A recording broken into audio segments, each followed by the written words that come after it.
veio a todo homem. Basta crer nesse sacrifício. Então Jesus foi crucificado, e aqui diz que ele foi exposto diante de toda a sociedade. Lá, naquela época, antes de Cristo, século 6 antes de Cristo até o século 4 depois de Cristo, a cruz era um instrumento de morte muito terrível. Além da pessoa sofrer, derramar todo o seu sangue na cruz, ela era escarnecida, ela era zombada, ela era vista por toda a sociedade como um delinquente, como um malfeitor, como uma escória da sociedade. Então a morte de cruz era coisa horrenda, a pessoa que morria. Jesus morreu na cruz porque aprove a Deus que fosse naquele tempo, diz lá em Gálatas 4 e 5, vindo a plenitude dos tempos, ou seja, nesse momento da humanidade veio Jesus Cristo para morrer. Por que ele não veio morrer hoje? Porque Deus determinou que fosse naquele tempo.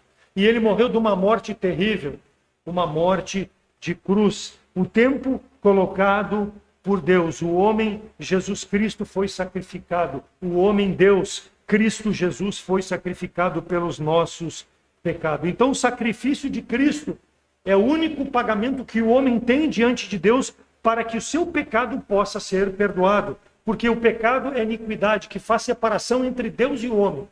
Mas em Jesus Cristo ele pode ser perdoado. Versículo 7 diz, e levando ele às costas a sua cruz. O próprio Senhor levou, carregou a cruz, porque ele morreu, não foi eu. Ele morreu pelo meu pecado, pelo teu pecado.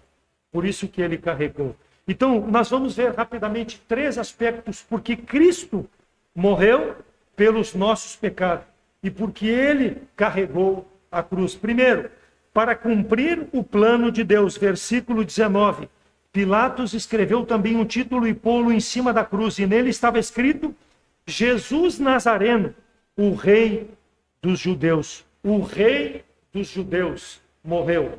Atos 2, 22 e 23, a parte A. Varões israelitas, escutai as palavras a Jesus Nazareno, varão aprovado por Deus, entre vós com maravilhas, prodígios e sinais, que Deus por ele fez no meio de vós, como vós mesmo bem sabeis. Este foi entregue pelo determinado conselho e presciência de Deus. Então aprove a Deus entregar Jesus, o rei dos judeus. Os judeus rejeitaram aquele que era para ser o seu rei, entregaram para ser crucificado. Nós sabemos que eles não crucificaram, eles entregaram para os romanos crucificar, mas era rei deles, Jesus Nazareno.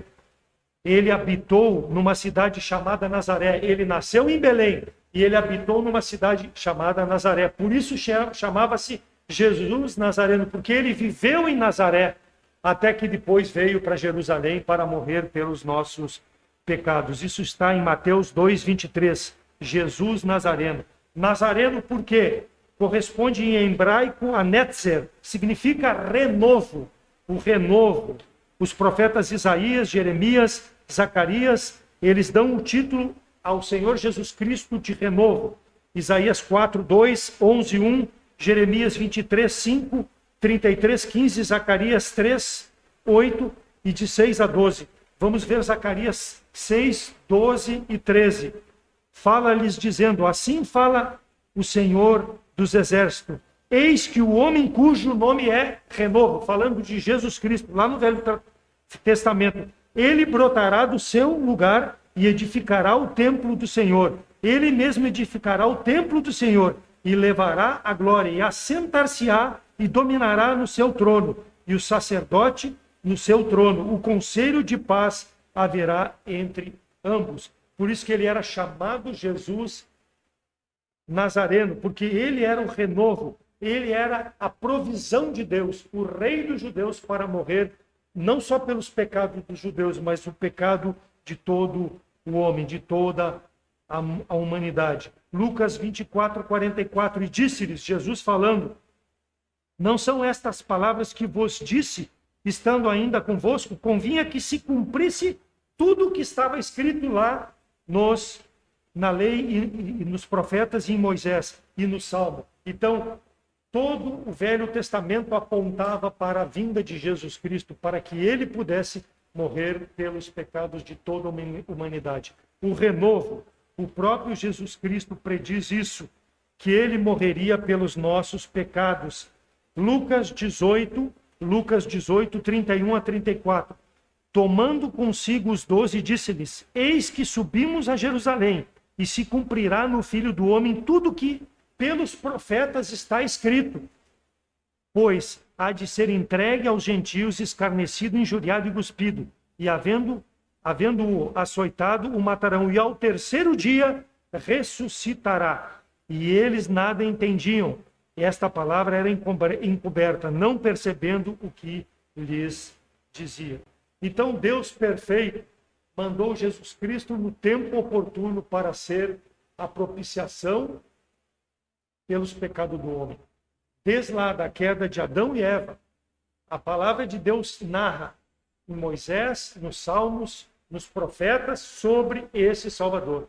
As pessoas não aceitam porque elas não querem entender a verdade para a sua vida. Assim como os judeus não entenderam e rejeitaram Jesus Cristo como Salvador. Então Deus criou o homem perfeito, a sua imagem e semelhança, mas o homem lá no Jardim do Éden escolheu se afastar de Deus. As iniquidades do homem fazem separação entre Deus e o homem desde lá do Jardim do Éden, desde o momento em que o homem escolheu pecar. Quando Satanás, usando a serpente, tentou a Eva, e Eva sucumbiu à tentação e Adão foi atrás. Desde ali foi prometido esse Salvador. Está escrito lá que Deus havia ordenado que o homem poderia ter comunhão com Deus e comer de toda a árvore que estava no jardim, mas da árvore do conhecimento do bem e do mal, que desse entendimento ele não deveria comer. E o homem desrespeitou. E Deus lá em Gênesis 3,15 diz: porém inimizade entre ti e a mulher, e entre a tua semente e a sua semente, e tu lhe ferirá a cabeça e ele lhe ferirá. Ele lhe ferirá a cabeça e tu lhe ferirás o calcanhar. Então Deus é um Deus misericordioso. Deus poderia ter abandonado ao homem a sua própria mercê, mas Deus tinha um plano perfeito. Porque Deus nos criou a imagem e semelhança, e Deus quer comunhão perfeita com o homem. Só que o pecado faz a separação, mas Jesus Cristo veio para restaurar. Então o homem escolhe não estar ouvindo a palavra de Deus nessa manhã. Por quê? Porque ele não quer nada com Deus. O coração dele é perverso, um coração inclinado ao seu prazer, a fazer a sua vontade, e não o que agrada a Deus. Mas mesmo assim Deus ama o homem. A promessa da reconciliação, da comunhão perfeita está em Jesus Cristo. Na plenitude do tempo, no tempo oportuno, Cristo veio para restabelecer a comunhão com Deus Todo-Poderoso. Deus disse que existiria inimizade permanente entre a semente do homem e Deus, mas Jesus Cristo traz essa reconciliação. O descendente da mulher iria esmagar a serpente, isto é, Cristo vencendo na cruz o nosso pecado. Ele condenou Satanás para o lago de fogo de enxofre, eternamente. E todo aquele que não crê em Jesus Cristo tem o mesmo destino. Mas o amor de Deus está extensivo a todo o homem, mas para isso precisa crer. Então toda inimizade que existe entre Deus e o homem é porque Deus colocou essa inimizade com o pecado.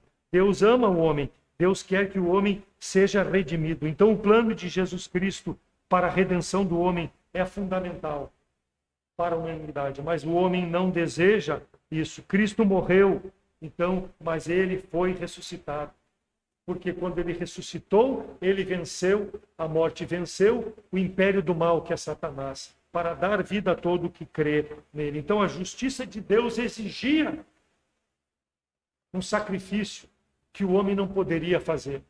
E Jesus Cristo foi esse sacrifício. O amor de Deus levou a enviar Jesus para que pudesse morrer na cruz pelos nossos pecados, fazendo propiciação pelos nossos pecados, cumprindo o plano perfeito de Deus para o homem, mesmo o homem sendo pecador. Então esse é o primeiro aspecto. Deus mostra que Cristo carregou os pecados de todo homem, morreu na cruz para cumprir o plano perfeito de Deus. Desde a fundação do mundo, mesmo o homem falhando, Deus não falha, porque Deus não é homem para que minta. Ele é um Deus misericordioso, mas ele é um Deus também que se ira contra o pecado do homem, e o homem precisa se arrepender de seu pecado. Em segundo lugar, Cristo carregou a cruz e morreu pelos nossos pecados para reestabelecer a comunhão com Deus. Versículo 17, e levando ele as costas, a sua cruz saiu para o lugar chamado Caveira, que em hebraico chama-se Gólgota, onde o crucificaram. Somente Cristo pode restabelecer a comunhão com Deus. Por quê? Ele é que foi crucificado por nós, não é nós que fomos crucificados. Ele foi crucificado pelo meu, pelo teu pecado. Deus amou o mundo de tal maneira que enviou o seu Filho ao mundo, para todo aquele que nele crê, não pereça, mas tenha a vida eterna. João 3,16. Então é o amor de Deus extensivo a toda criatura, por causa do sacrifício de Cristo.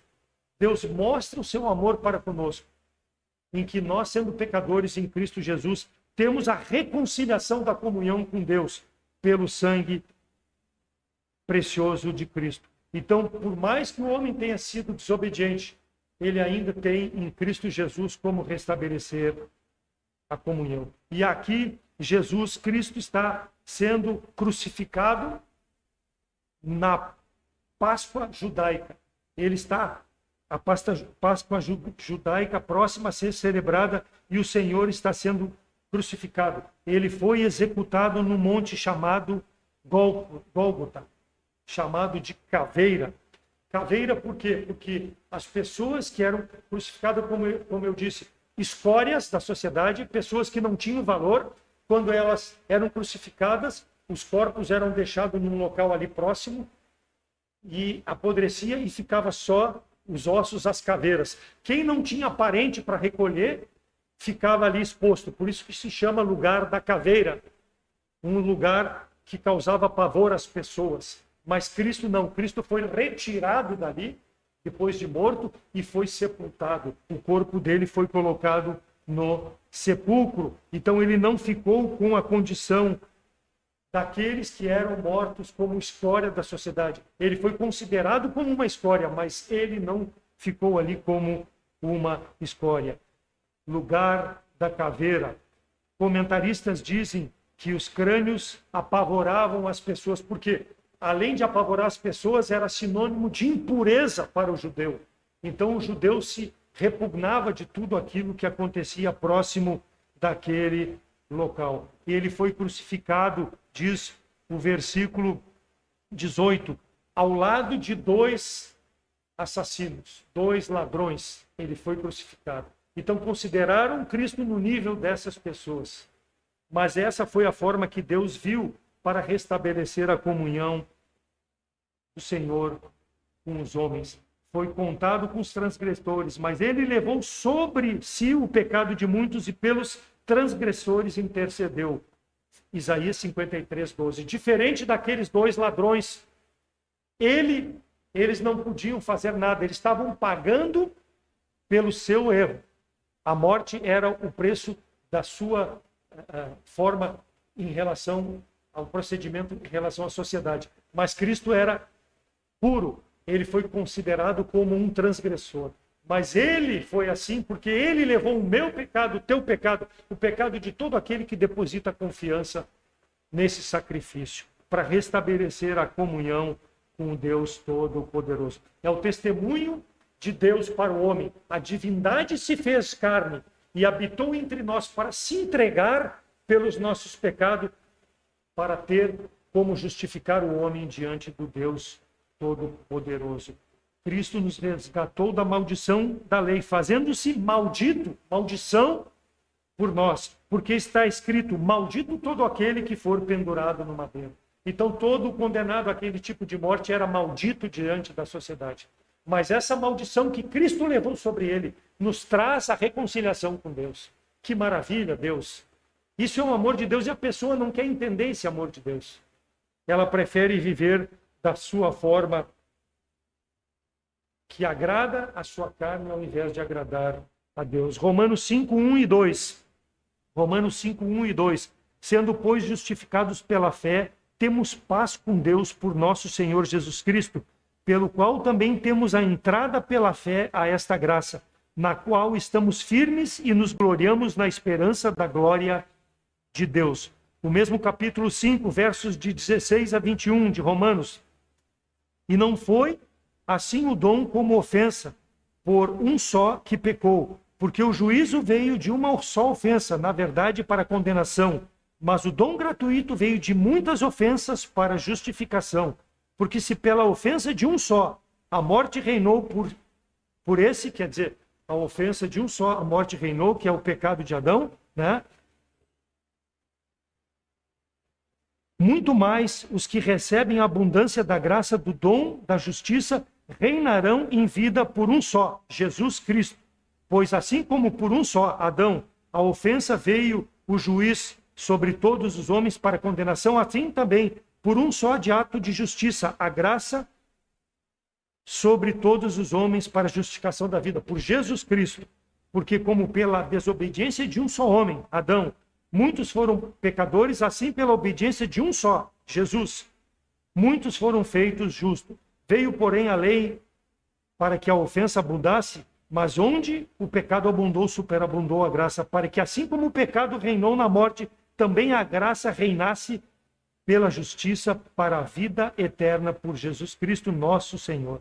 Então a obra de Jesus Cristo na cruz é a única digna diante de Deus de justificar o homem, de restabelecer o pecado de um homem, Adão, que passou a toda a humanidade, mas a justiça de um homem, Jesus Cristo, passa a todo aquele que nele crê, colocando a fé que ele me justifica, ele restabelece a minha comunhão com Deus Todo-Poderoso. Como está a tua situação na manhã de hoje, diante de Deus? Tu crê realmente que Jesus Cristo é o teu Salvador, que ele te justifica diante de Deus?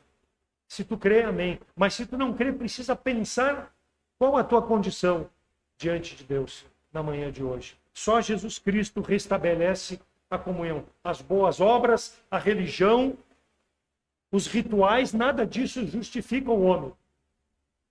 Aplacam no coração do homem a ira de Deus, mas não justifica o homem diante de Deus. Constrange nós, salvos em Cristo Jesus, vermos pessoas que andam no presente tempo vivendo dessa forma, de se justificar diante de Deus ao invés de aceitar o sacrifício de Jesus Cristo. Mas nós precisamos alertar essas pessoas que a comunhão com Deus, quebrada pelo erro do homem, pelo pecado do homem, pode em Jesus Cristo ser restabelecida. Então Jesus carregou e morreu pelos nossos pecados, primeiro para cumprir o plano de Deus, em segundo para restabelecer a comunhão com Deus, e em terceiro lugar para dar o exemplo de como nós devemos servir a Deus. Versículo 17. E levando ele as costas à sua cruz. Levando as costas à sua cruz. Jesus Cristo se negou a si mesmo. Ele era Deus. Ele não precisava vir a esse mundo. Mas ele habitou num corpo como o nosso, Deus Todo-Poderoso.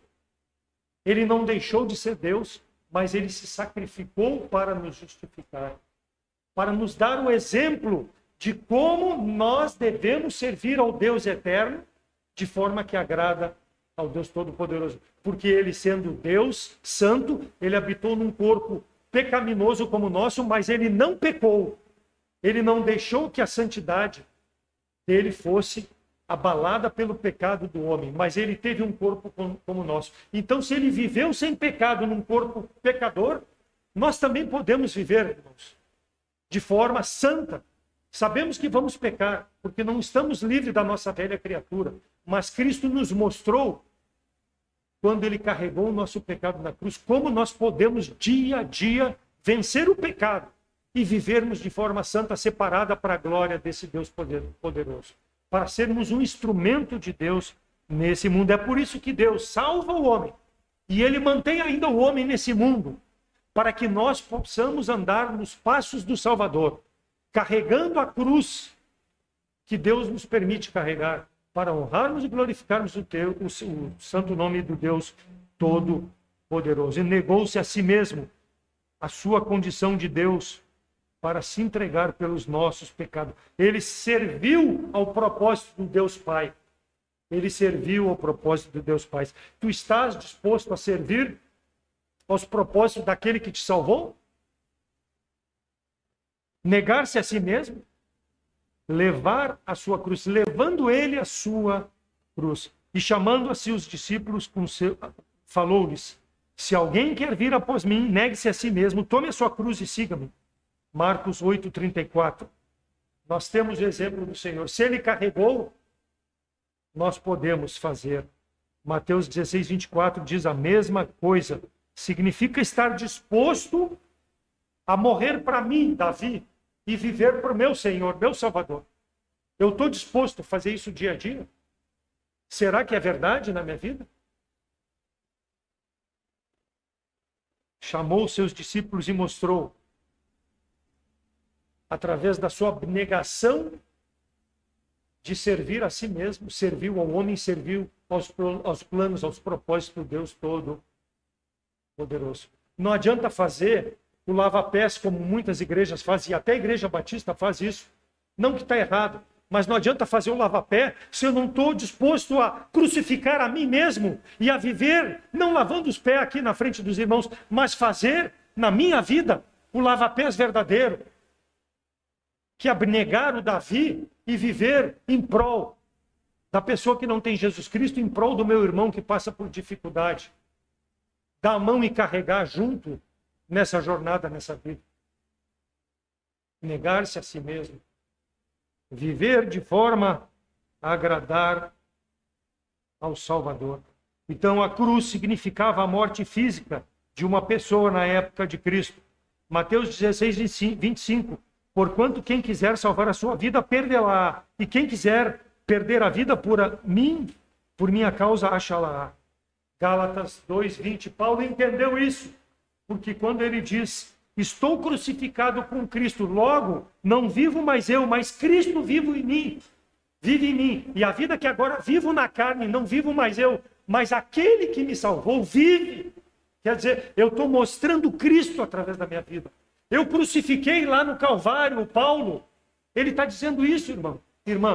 Eu crucifiquei o Paulo, o homem judeu, o homem criado na lei, o homem que fazia o bem pelo evangelho, mas sacrificava os cristãos e vivia conforme diante de Deus, da forma que agradava a Deus. Mas ele entendeu, ele disse, eu crucifiquei o Paulo lá naquela cruz. E a vida que agora eu vivo, não faço mais o que eu quero, mas aquele que carregou a cruz por mim está sendo demonstrado através da minha vida. É só abrir as epístolas de Paulo. Desde a conversão, a vida desse homem tem que ser um desafio para a vida do crente. Ele carregou a cruz que Cristo disse que tinha que carregar. E nós, muitas vezes, não estamos dispostos a fazer isso. Por quê? Porque nós não queremos crucificar o nosso eu. Queremos deixar para o Senhor carregar a cruz. Aquele que está em Cristo, nova criatura é. As coisas velhas já passaram, tudo se fez novo. Ou seja, a minha identidade é com o meu Salvador. A minha identidade é com aquele que morreu por mim, que cumpriu o plano de Deus, que eu não posso cumprir se ele não estiver presente dia a dia na minha vida, com o Espírito Santo me guiando pela sua palavra, para que eu possa me conduzir de forma a agradar a Deus. Então significa levar a cruz, ser um santo no meio de tanta promiscuidade, de tanta prostituição, de tanta lascívia, de tanta coisa má, de tanto pensamento pervertido nesse mundo. De tanta falcatrua, um país que é conhecido, o Brasil, como um país do jeitinho. Isso é carregar a cruz, ser diferente desse povo, para que eles possam olhar para nós e ver que eu estou carregando a cruz, não porque eu sou bom, não porque eu estou me identificando com o meu Salvador. E ele me pediu para que fosse assim a minha vida. Abnegar-se dia a dia, ser essa nova criatura que Paulo falou, morrer para o Davi pecaminoso e viver, ressurgir dia a dia para essa vida que agrada ao Senhor, para a glória do Deus Todo-Poderoso. Então, nós não temos perseguições, nosso país é um país livre, mas quantos países, mundo afora, há perseguição por causa do Evangelho. A pessoa não pode portar uma Bíblia, a pessoa não pode dizer um amém, a pessoa não pode dobrar o joelho ou fechar os olhos, porque vão dizer que está orando e aí pode ser perseguido. Nós não temos nada disso, irmãos, mas nós negligenciamos as oportunidades que o Senhor dá de carregarmos a cruz e sermos essa bênção. Porque eu quero fazer do meu jeito. Eu quero, talvez, cultivar anos nesse mundo, com uma vida fácil, uma vida regalada, um bom emprego, um bom carro. Não que isso seja errado, não. Mas eu tenho colocado o meu tempo, o meu pensamento nessas coisas, ao invés de fazer as coisas que agradam a Deus. E aí eu quero ter uma colheita espiritual. Não vai ter. Não vai ter porque tu não tem identificação com o Salvador. Nos teus pensamentos, nas tuas atitudes, nas tuas preferências. Pode ser que eu tenha que mudar os meus pensamentos para coisas que estão prejudicando o meu testemunho, mas eu não tenho interesse disso. Por quê? Porque eu vou ter perdas com isso. Isso é carregar a cruz, irmão. Eu quero que as pessoas batam no meu ombro, que as pessoas me aceitem, que eu seja o tal, eu seja o melhor. Mas isso custa, irmãos. Custa muitas vezes um testemunho. Quando nós damos testemunho, as pessoas vão nos deixar em segundo plano. Pode ser que eu tenha que confessar Cristo entre os meus familiares, no meu trabalho, entre a minha vizinhança. Tudo isso são coisas pesadas e dolorosas para mim fazer. Mas eu tenho que fazer, porque eu preciso me identificar com o meu Salvador. Ele foi que carregou os meus pecados na cruz. E ele pede muito pouco para mim. 1 Coríntios 6,10. Como contristados, mas sempre alegres. Diante das dificuldades, irmãos, nós devemos ser assim. O Senhor diz, amar ao inimigo, mesmo que eles nos persigam. É assim que nós devemos viver. Vamos estar contristados por fora, talvez, mas por dentro, nós estamos fazendo a vontade de Deus. Mas nós precisamos demonstrar que temos um comportamento conforme o nosso Salvador. Então, nós não vamos procurar muitas vezes essas coisas, irmãos. Nós precisamos ser exortados. E para isso, a palavra de Deus, a comunhão diária com Deus, precisa ser feita para que eu possa entender o que é carregar a cruz no momento do transtorno, da dificuldade que eu estou passando, e não reclamar de Deus, mas entender, ó Senhor, isso é a cruz que tu está me dando. Isso é o que tu quer que eu faça. É assim que tu quer que eu viva, para que tu possa receber glória. Deus não vai nos dar facilidades, irmãos. Mas se nós formos submissos à vontade de Deus, aos planos de Deus, Deus vai nos dar a força necessária para nós continuarmos servindo ao Senhor. Ele vai nos capacitar, Ele vai aumentar a nossa condição de sermos mais santos, de sermos pessoas que mesmo diante da angústia, mesmo diante da tristeza, nós possamos honrar e glorificar o nosso Salvador. Nós vamos aumentar a coragem para aumentar a nossa capacidade de sermos úteis ao Evangelho. 2 Timóteo 4,11. Toma Marco e traze comigo, porque me é útil para o ministério. Marcos havia abandonado a Paulo na Panfilha, na primeira viagem missionária de Paulo. E o apóstolo Paulo acabou se dividindo de Barnabé e ele formou uma nova dupla com Silas. E Barnabé e Marcos formaram outra dupla. E agora, depois de muitos anos, ele diz, traz Marcos, porque ele me é útil. Quer dizer, eu abandonei ele porque ele era um tropeço para o Evangelho, na forma de Paulo ver. Ele não me era útil, mas agora eu vi o testemunho dele, Deus está trabalhando na vida dele, ele me é útil. Traz ele para que ficar ao meu lado. É assim que nós devemos ter, irmãos. Esse pensamento, juntos carregar a cruz, para que nós possamos ser úteis uns aos outros nessa jornada difícil de vida. Com coisas que nos fogem ao nosso entendimento, ao nosso alcance. Mas nós podemos honrar a Deus quando nós temos essa perspectiva. Porque Paulo, ele havia crucificado o eu dele. Mesmo talvez sendo muito radical contra a posição de Marcos e de Barnabé, ele diz, não, esse homem agora me é útil. Porque ele viu que ele reconsiderou a sua posição vendo o testemunho daquele irmão. Então, nós muitas vezes fazemos uma imagem de uma pessoa, num primeiro momento rotulamos ela, e a pessoa é útil para nós e nós descartamos a pessoa. Temos que ter um entendimento da palavra do Senhor. João 16:33, tenho-vos dito para que em mim tenhais paz. No mundo tereis aflições, mas tende bom ânimo. Eu venci o mundo. Seguir a Cristo é fácil quando a vida é tranquila, quando não tem problema, quando não tem problema familiar e financeiro, não tem dificuldade. Mas quando o vento sopra ao contrário, que nós devemos colocar do nosso barco a vela contra o vento para que ele nos favoreça, nós começamos a reclamar do Senhor. E assim é muitos cristãos, irmãos. Muitos cristãos são assim nos nossos dias. Não tem um ânimo, tende bom ânimo, tende a minha paz.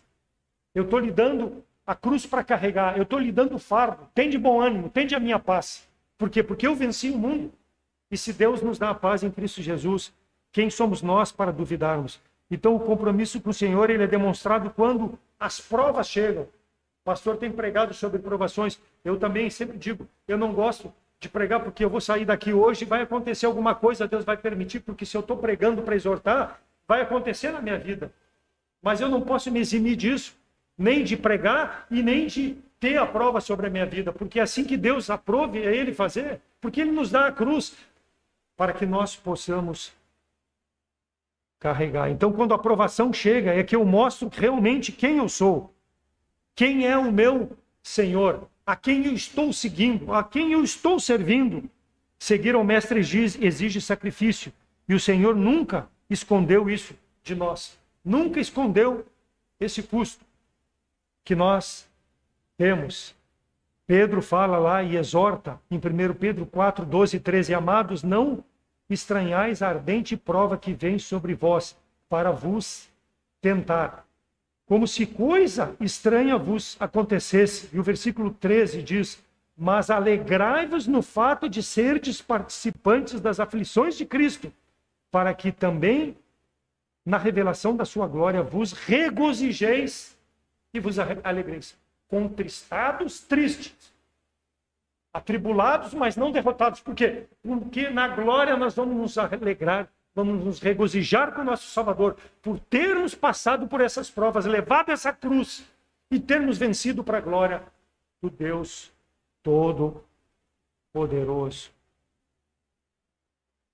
Não peça a Deus provas, problemas, conforme as tuas forças. Peça forças para Deus para enfrentar os problemas que vêm sobre a tua vida. Essa deve ser a nosso pensamento. Não peça facilidades.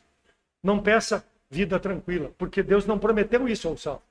É por isso que muitas igrejas estão abarrotadas, porque não pregam essa verdade. Pregam coisas para o tempo desse mundo. Pregam coisas para o momento desse mundo. Não pregam para a eternidade. Não pregam para a honra e glória do nosso Deus. A cruz, então, não pode ser considerada como um fardo. Tomai o meu jugo, porque é leve. O próprio Senhor fala sobre isso. Mas nós precisamos ter o entendimento de que o jugo realmente vem do Senhor. Quando nós entendemos que vem do Senhor, ele vai ser leve sobre a nossa vida. Porque nós vamos estar no centro da vontade do nosso Salvador. Então, carregue o fardo na tua vida. Aceite a sua cruz como um bordão e não como um tropeço. O que é o bordão? O bordão é uma bengala. A pessoa, quando está na terceira idade, geralmente ela precisa se apoiar. Um bordão, uma bengala.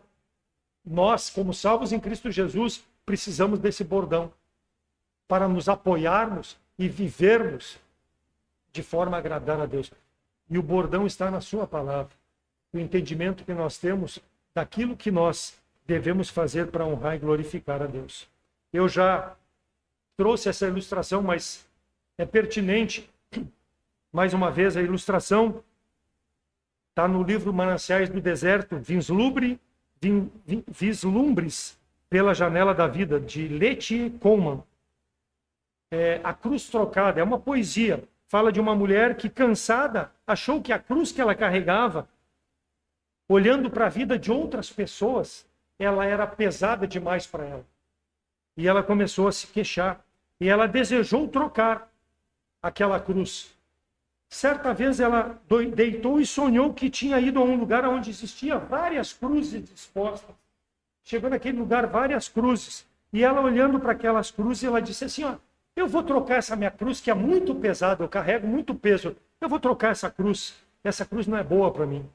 E ela viu ali uma cruz pequena, cravejada, cheia de pedras preciosas, ouro. E ela disse assim, essa cruz aqui é boa para mim, ela é pequena, ela era mirradinha, então essa cruz eu posso carregar. E ela botou a cruz sobre as suas costas.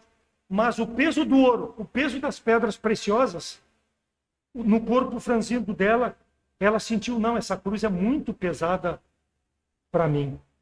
A seguir, ela deixou a cruz ali e ela viu uma outra cruz cheia de flores, ornada, muito bonita com aquelas flores, cheirosa, um tronco em que ela podia colocar aquele tronco sobre os ombros, sobre os braços e carregar aquela cruz. Então ela pegou e disse, essa cruz aqui é ideal para mim. Ela tomou aquela cruz com as flores e colocou em cima dela.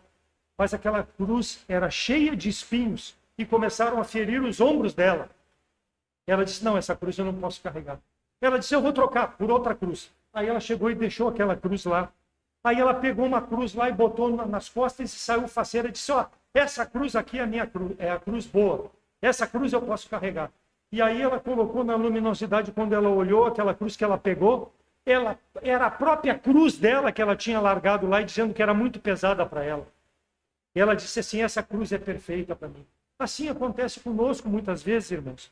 Nós achamos que a cruz que Deus nos dá para carregar, o jugo que Deus nos dá para carregar, olhando para a vida de outras pessoas, é muito duro para nós carregar. Então, eu quero carregar uma cruz com ouro, com pedras preciosas, mas eu não estou sabendo o que está acontecendo na vida daquela pessoa que está cheia de riqueza, cheia de fama, cheia de tudo que tem, os problemas que ela enfrenta, porque eu estou vendo ela aparentemente, mas não estou vendo a vida dela verdadeiramente. E eu quero ter uma vida igual a ela, ao invés de me contentar com a vida que eu vivo diante de Deus, com a cruz que Deus me dá para carregar. Invejamos uma pessoa rica, muitas vezes, então, mas nós não podemos agir assim. Achamos que uma pessoa, como o símbolo daquela cruz com flores, aquela pessoa tem uma vida agradável, parece externamente uma vida agradável, mas talvez tenha problemas que nós nem pensemos como resolver. E nós queremos viver daquele jeito. Viva a cruz que Deus te dá. Viva a cada dia a cruz que Deus te dá para tu carregares. Mateus 26, 42 e Lucas 22, 42 falam a mesma coisa. E indo uma segunda vez orou dizendo, meu Pai, se este cálice não pode passar de mim sem eu beber, faça-se a tua vontade. O Senhor nos dá o exemplo. Faça-se a tua vontade. Jesus Cristo aqui jamais quis deixar de cumprir a missão que o Pai deu a ele fazer, que era morrer na cruz pelos nossos pecados. Mas ele sabia o sofrimento que teria. Ele tinha uma carne como nós. Ele tinha sentimentos como nós. Ele chorava, ele sentia dor, ele sentia fome, ele sentiu. Então, quando o sentimento dele bateu forte, ele orou ao Pai. Pai, faça-se a tua vontade. Quer dizer, eu não vou deixar de levar a cruz, a não ser que tu decida, Pai. Mas eu estou colocando diante de ti para mostrar que eu estou aqui para fazer a tua vontade. É assim que ele nos ensinou a agir, irmãos. Quando a nossa cruz for pesada, ao ponto de querer desistir, de abandonar tudo, Pai, faça a tua vontade. Precisa entender que aquilo é a vontade do Pai. Que não é talvez um pecado que tu tenha, que Deus está te julgando, porque muitas denominações fazem assim, está sofrendo porque Deus está te julgando. Não, não é assim. É a cruz que Deus quer te dar para te refletir a glória de Deus. Se Cristo tivesse abandonado a cruz dele, como aquela moça abandonou, escolhendo outra cruz, nós viveríamos condenados eternamente. Faça-se a tua vontade, meu Pai. Eu vim para isso, e ele nos dá o exemplo de como nós devemos, então, carregar a nossa cruz. Então, se pudermos experimentar todas as cruzes, mas não pense em experimentar.